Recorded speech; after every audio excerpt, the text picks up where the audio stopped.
Radio Sai శ్రోతలందరికీ సాయిరాం. మానస భజరే భజన శిక్షణా తరగతికి మీకు స్వాగతం. ఈరోజు సర్వదేవతాతీతుడైన సాయి భగవానుణ్ణి కీర్తించే ఒక చక్కని సర్వధర్మ భజనను మనం నేర్చుకొనున్నాం. ఇప్పుడు మనం నేర్చుకోబోయే భజన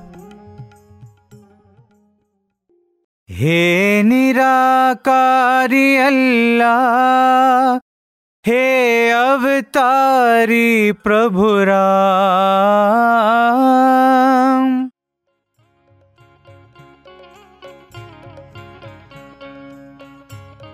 మొత్తం 6 పంక్తులు గల ఈ భజన హిందీ భాషలో ఉంది.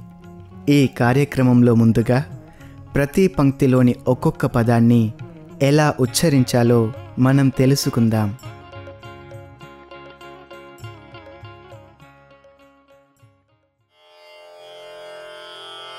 हे निराकारी अल्लाह, हे अवतारी प्रभु राम. जन्म जन्म मेरे साथ रहो तुम, सत्य साई भगवान. नानक येशु बुद्ध महावीर, सब है साई भगवान. जन्म जन्म मेरे साथ रहो तुम, सत्य साई भगवान. ఈ భజన నటభైరవి రాగంలోని స్వరస్థానాలను కలిగి ఉంది. ఈ రాగంలో వచ్చే స్వరస్థానాలు షడ్జమం, చతుశ్రుతి రిషభం, సాధారణ గాంధారం, శుద్ధ మధ్యమం, పంచమం, శుద్ధ దైవతం, కైశికి నిషాదం. వీటితో పాటు చతుశ్రుతి దైవతం కూడా ఈ భజనలో వస్తుంది. అదేవిధంగా ఇది 8 మాత్రలు గల ఆది తాళంలో ఉంది. ఇక ఇప్పుడు ఈ భజనను పాడే విధానాన్ని మనం నేర్చుకుందాం. ఇందులో 2 గాయకులు నిదానంగా ఎటువంటి వాద్య సహకారం లేకుండా పాడి వినిపించటం జరుగుతుంది. కనుక మొదటి గాయకుడు పాడినప్పుడు శ్రద్ధగా విని రెండవ గాయకునితో కలిసి అనుసరించినట్లయితే మనం ఈ భజనను నేర్చుకోవచ్చు.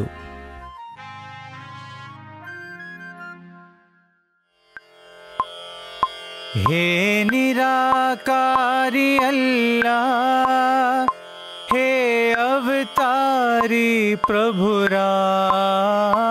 हे निराकारी अल्लाह, हे अवतारी प्रभु राम.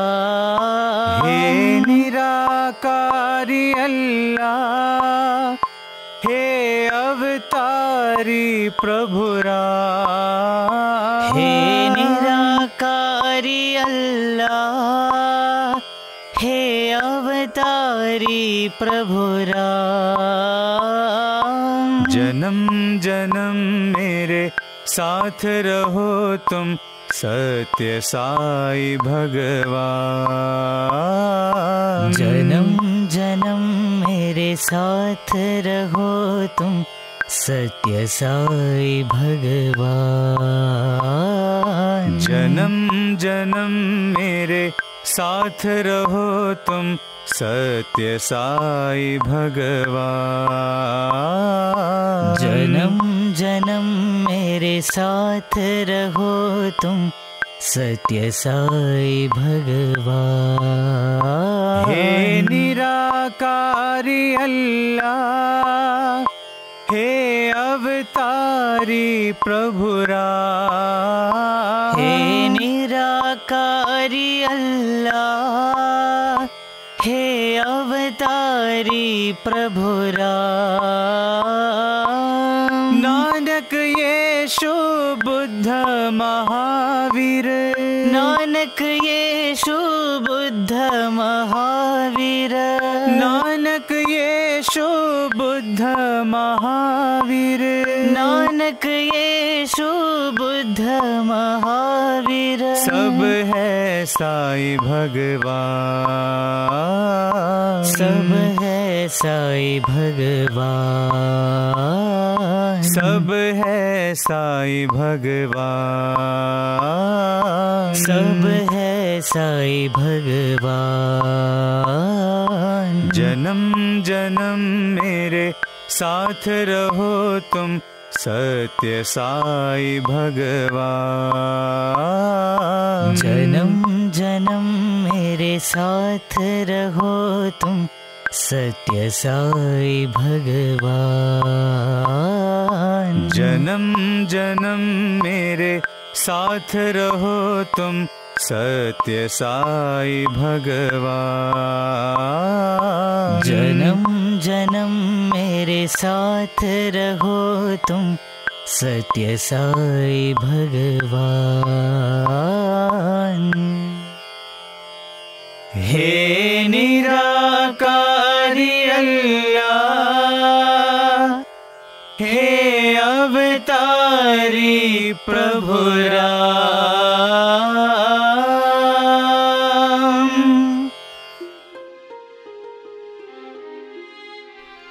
శ్రోతలందరూ చక్కగా అనుసరించారు కదూ. ఇప్పుడు మన కార్యక్రమంలో మరో ముఖ్యాంశమైన ఈ భజన యొక్క భావాన్ని మనం కొంత తెలుసుకుందాం. ఇందులోని మొదటి పంక్తి,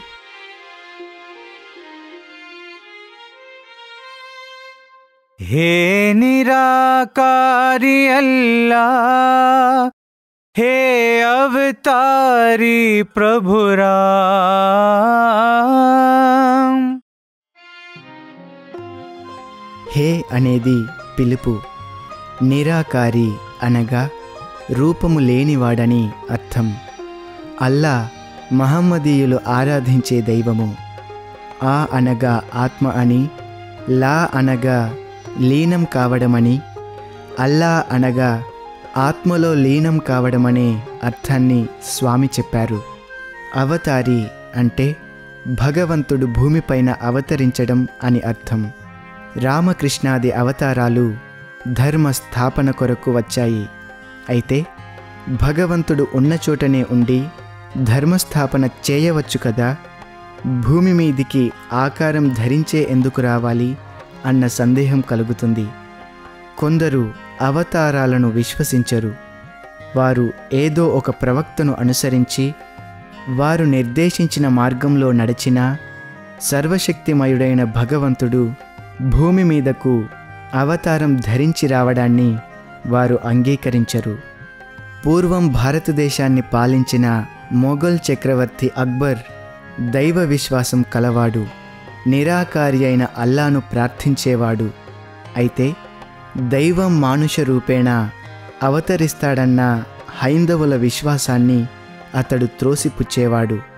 తన ఆస్థాన పండితులందరికీ అవతారాల పట్ల తనకు విశ్వాసం కలిగించేటట్లు చేయగలరా అని సవాలు విసిరాడు. అందుకు బీర్బల్ వారం రోజులు గడువడిగాడు.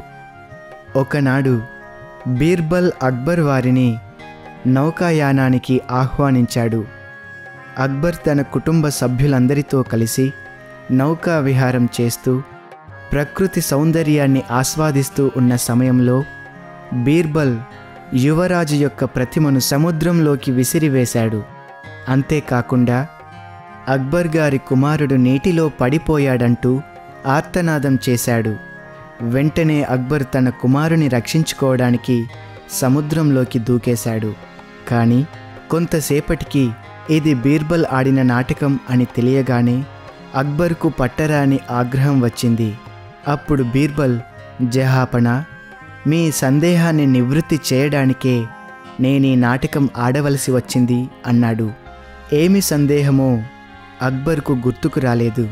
అప్పుడు బీర్బల్, ప్రభూ, మీ కుమారుణ్ణి రక్షించడానికి మాలో ఎవరినో ఒకరిని నదిలో దూకమని మీరు ఆజ్ఞాపించి ఉండవచ్చు. కానీ మీకు మీ పుత్రునిపై ఉన్న అపారమైన ప్రేమయే మిమ్మల్ని నదిలో దూకేటట్లు చేసింది. భగవంతుడు కూడా అంతే.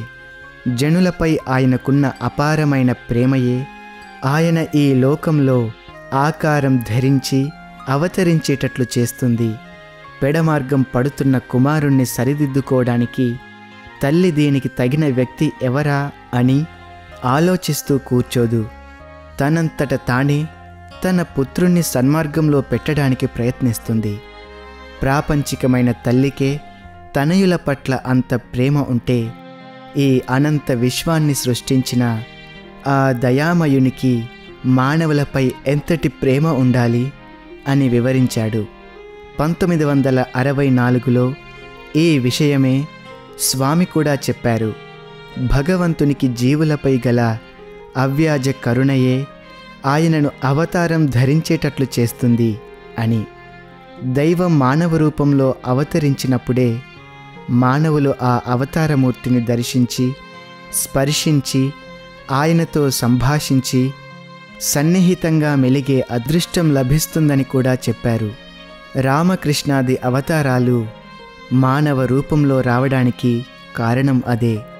అవతారి అన్న పదానికి ఇదే అర్థం. 2వ పంక్తి.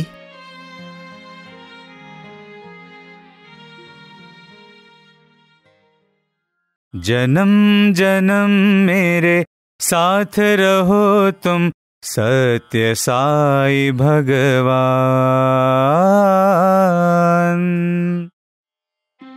ఓ భగవాన్ సత్యసాయి, జన్మజన్మలకు నా ప్రక్కనే నీ ఉండి నడిపించు అని ఈ పంక్తికి అర్థం.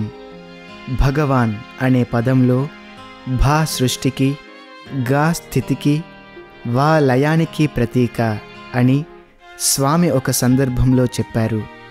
ఐశ్వర్యము, ధర్మము, యశస్సు, శ్రీ, జ్ఞానము, వైరాగ్యము ఈ 6 గుణాలు కలవాడు భగవానుడు అని కూడా అర్థం ఉంది.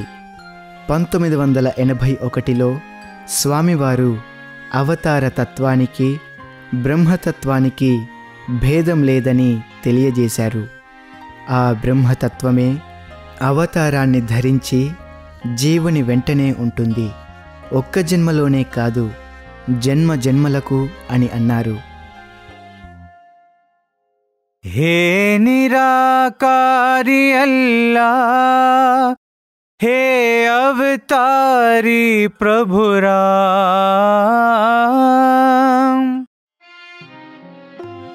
ఈ పంక్తిని ఇంకొంచెం లోతుగా ఆలోచించి తెలుసుకుందాం.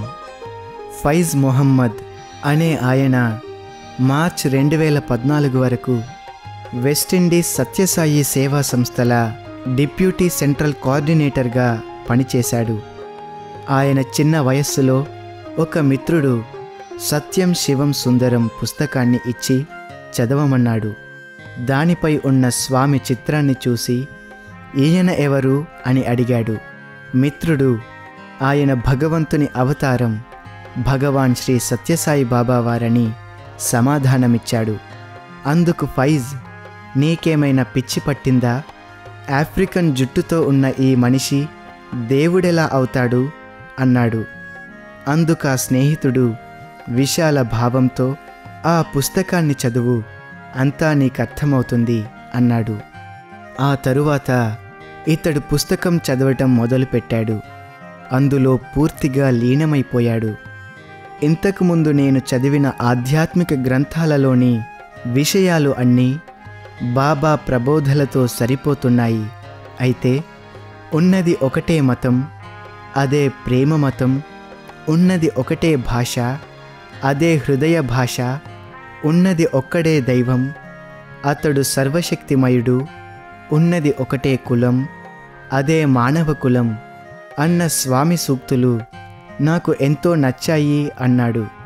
మతాలన్నీ అభివృద్ధి పొందని, అన్ని మతాల వారు భగవంతుని దివ్య వైభవాన్ని విభిన్న రాగాలతో కీర్తించని, ఇతర మతాల పట్ల గౌరవ భావాలు పెంపొందించుకొని, అయితే ఐకమత్యానికి భంగం కలుగకుండా వారు ఏమైనా చేయని అన్న స్వామి సందేశానికి అతడెంతో ముగ్ధుడయ్యాడు. నేను ఏ కొత్త మతాన్ని ప్రబోధించడానికి రాలేదు, ఉన్న మతాలను మార్చడానికి రాలేదు. మానవులు ఎవరి మతాలను వారు లోతుగా అధ్యయనం చేసి, క్రిస్టియన్ మరింత గొప్ప క్రిస్టియన్గా, హిందువు గొప్ప హిందువుగా, ముస్లిము పరిణతి పొందిన ముస్లిముగా రూపొందాలని నా ఆకాంక్ష అన్న స్వామి సందేశం నన్నెంతో ప్రభావితం చేసింది అన్నాడు ఫైజ్. అప్పటి నుండి అతడు స్వామి సాహిత్యాన్ని, స్వామి ప్రబోధలను ఎంతో ఆసక్తితో పఠించాడు. ఈ బాబా నా హృదయాన్ని ఎంతగానో ఆకర్షించాడు. కానీ నేను దేవుణ్ణి, అన్ని రూపనామాలు నావే అని బాబా చెప్పడం నాలో గొప్ప సంఘర్షణను రేకెత్తించింది. నేను మహమ్మదీయుడుగా దేవునికి ఆకారం లేదన్న విశ్వాసంతో పెరిగాను. నిరాకారి అయిన అల్లాయే సాయిబాబా అని ఎలా నమ్మేది అని తికమకపడ్డాడు.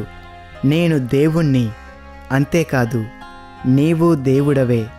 అయితే ఈ సత్యం నాకు తెలుసు, నీవు తెలుసుకోలేదు అన్న స్వామి పలుకులు కొంత ఊరట కలిగించినా ఈ మానసిక సంఘర్షణతో కొన్ని రాత్రులు అతనికి నిద్ర కరువయ్యేది. ఈ విధంగా కొన్ని వారాలు, నెలలు గడిచాయి. ఈ సంఘర్షణను తట్టుకొనలేక అల్లాను ఎంతో ఆర్తితో ప్రార్థించాడు. ఒకనాడు ఉదయం అతనికి ఒక స్ఫురణ వచ్చింది. అల్లా సర్వశక్తిమయుడైన భగవంతుడు. అంతటి దైవానికి మానవాకారం ధరించడం అసాధ్యమా? ఈ ఆలోచన అతని మనస్సులోకి రాగానే అతని సందేహాలు చాలా వరకు తొలగిపోయాయి. స్వామి అనుగ్రహంతో అతడు ప్రశాంతి నిలయం వెళ్ళాడు. 1981లో వెళ్ళి అక్కడ 1-2 రోజులు కాకుండా 1 నెల రోజులు అక్కడే గడిపాడు.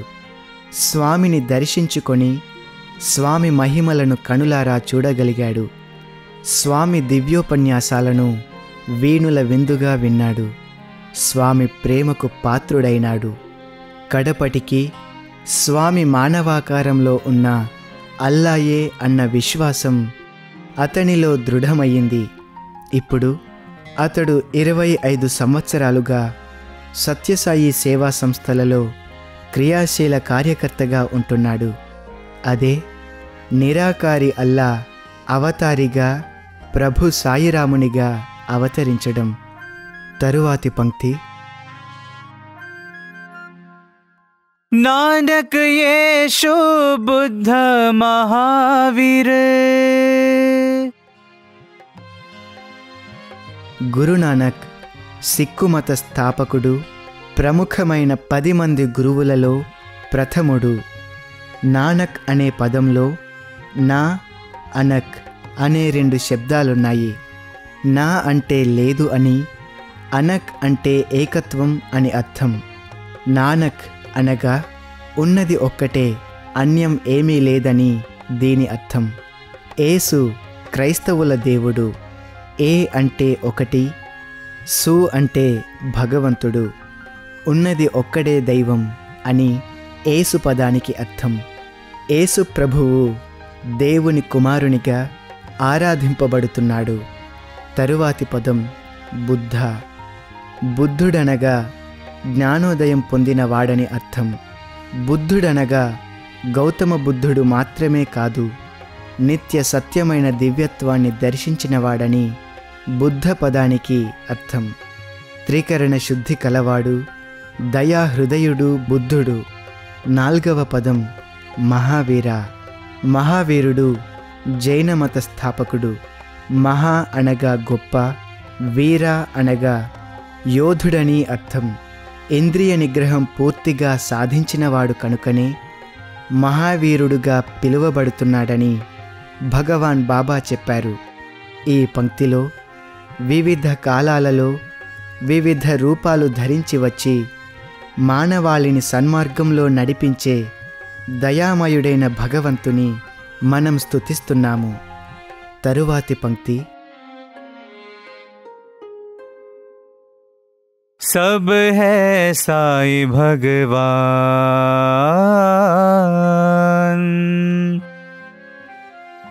అందరూ అంతా సాయి భగవానుని ప్రతిరూపాలేనని నానక్, యేసు, బుద్ధ మహావీరులుగా అవతరించిన దివ్యత్వమే సాయి తత్వమని అర్థం. ఇందులోని చివరి పంక్తి, जन्म जन्म मेरे साथ रहो तुम सत्य साई भगवान।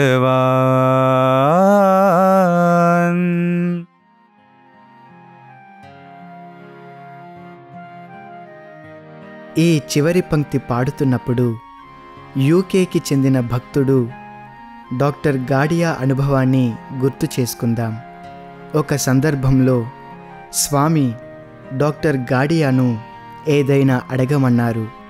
స్వామి, మీరు షిరిడీలో ఉన్నప్పుడు శ్యామతో, శ్యామ, నీకు నాకు 72 జన్మల బంధం ఉందని అన్నారు. మరో భక్తుడు వచ్చినప్పుడు, వీరు నా దర్బారునకు చెందినవారు, వీనికి నాకు 60 జన్మల బంధం ఉందన్నారు. మరి నాకు మీకు ఎన్ని జన్మల అనుబంధం ఉందో తెలియజేయండి స్వామి అని గాడియా ప్రార్థించారు. అప్పుడు స్వామి, గాడియా, నీకు నాకు అనుబంధం ఎన్నో జన్మల నుండి ఉన్నది, ఇక ముందు రాబోయే జన్మలలోనూ ఉంటుంది అని అన్నారు. వెంటనే డాక్టర్ గాడియా, అయితే నాకు మోక్షం లేదా స్వామి అన్నాడు. అందుకు స్వామి సోఫాలో నిటారుగా కూర్చొని, గాడియా, నీవు వంచకుడవు, మోసగాడివి అన్నారు. డాక్టర్ గాడియా, అదేమిటి స్వామి, నేను ఎవరిని మోసం చేశాను అంటే, నీవు నా ఎదురుగా కూర్చొని నీవే నా రాముడవు, నా కృష్ణుడవు, నా దైవానివి, నీవే నా సర్వస్వము, జన్మజన్మలకు ఈ బంధం విడరానిదిగా కావాలి, నన్ను వీడకు స్వామి అంటూ భజన చేస్తావు. ఇప్పుడు మోక్షం కావాలంటున్నావు, ఇది వంచన కాదా అన్నారు స్వామి. వెంటనే డాక్టర్ గాడియా లెంపలు వాయించుకొని, మీ సన్నిధి తప్ప నేనిక మోక్షాన్ని కోరుకోను, అయితే మీరు జన్మజన్మలలోనూ నా వెంట జంట ఉంటానని ప్రమాణం చెయ్యండి స్వామి అన్నారు. అప్పుడు స్వామి ప్రేమగా, నేను రాబోయే జన్మలలో నీ వెంటనే ఉంటాను, నీ మరుజన్మ శ్రీరంగపట్నంలో ఉంటుంది, నీవు ప్రేమ సాయికి సేవ చేస్తావు అని వాగ్దానం చేశారు. జనం జనం మేరే సాత్ రహో తుమ్ సత్యసాయి భగవాన్ అని మనము కూడా స్వామిని ప్రార్థించాలి. ఎంతో గొప్పదైన ఈ భావాన్ని తెలుసుకున్నాక మరొక్కసారి మనం ఈ భజనను పాడే విధానాన్ని నేర్చుకుందాం.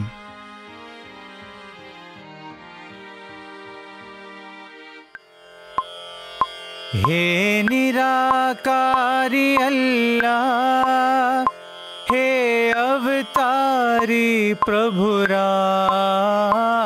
हे निराकारी अल्लाह, हे अवतारी प्रभु राम।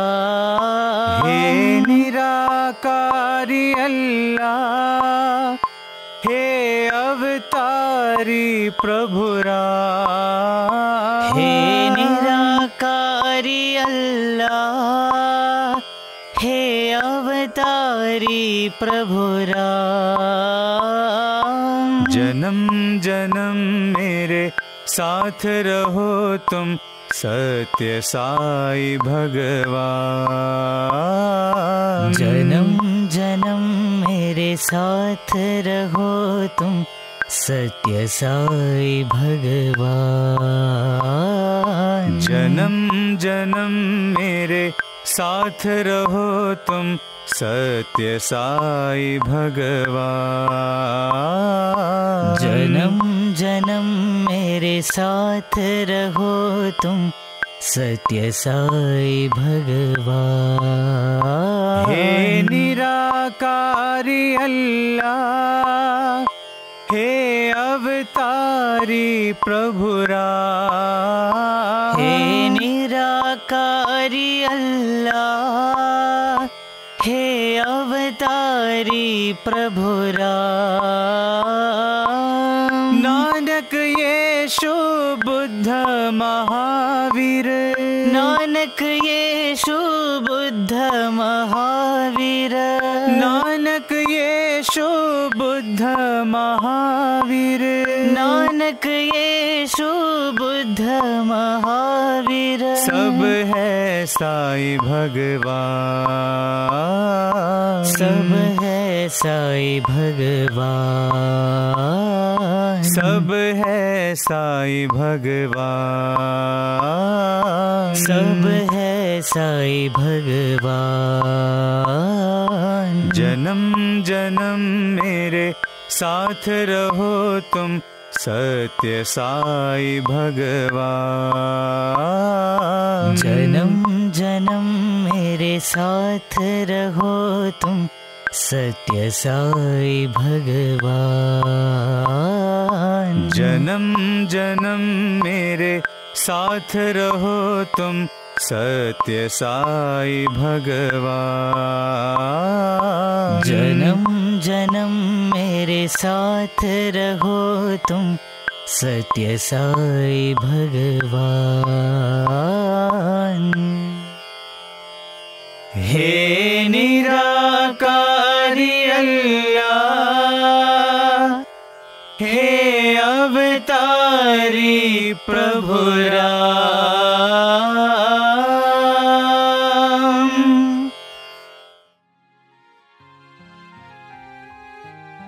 ఇక ఈనాటి మన కార్యక్రమంలో చివరిగా ఈ భజన యొక్క సమగ్రమైన రూపాన్ని పొందడానికి స్వామి విద్యార్థులు వాయిద్యాల సహకారంతో సాయి కుల్వంత్ సభామండపంలో పాడిన ఈ పూర్తి భజనను ఇప్పుడు మనం విని ఆనందిద్దాం.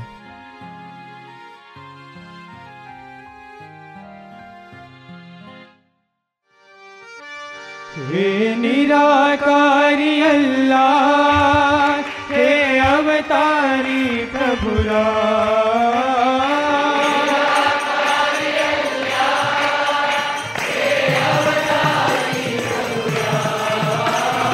निराकारी अल्लाह, हे अवतारी प्रभु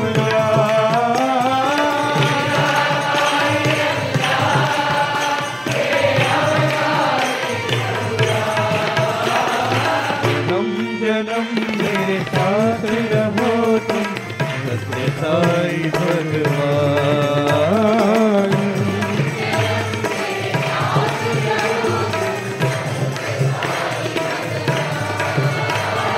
जन्म जन्म मेरे साथ रहो तुम, सत्य साई भगवान।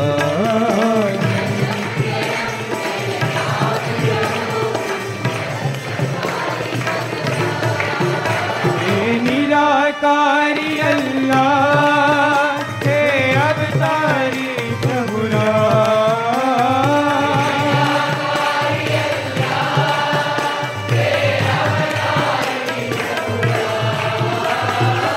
नानक यीशु बुद्ध महावीर।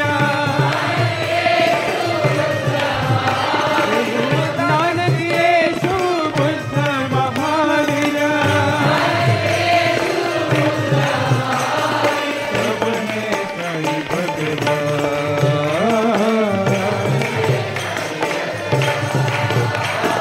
सब है साई भगवान।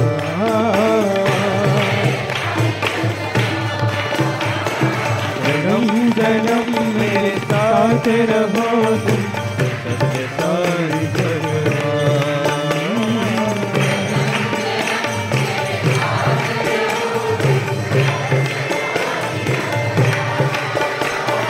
जन्म जन्म मेरे साथ रहो तुम, सत्य साई भगवान।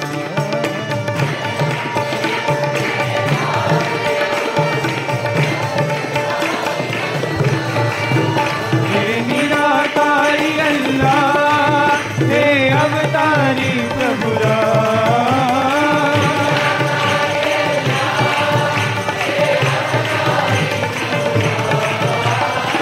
नानक यीशु बुद्ध महावीर। सब है साई भगवान। जन्म जन्म मेरे साथ रहो तुम, सत्य साई भगवान।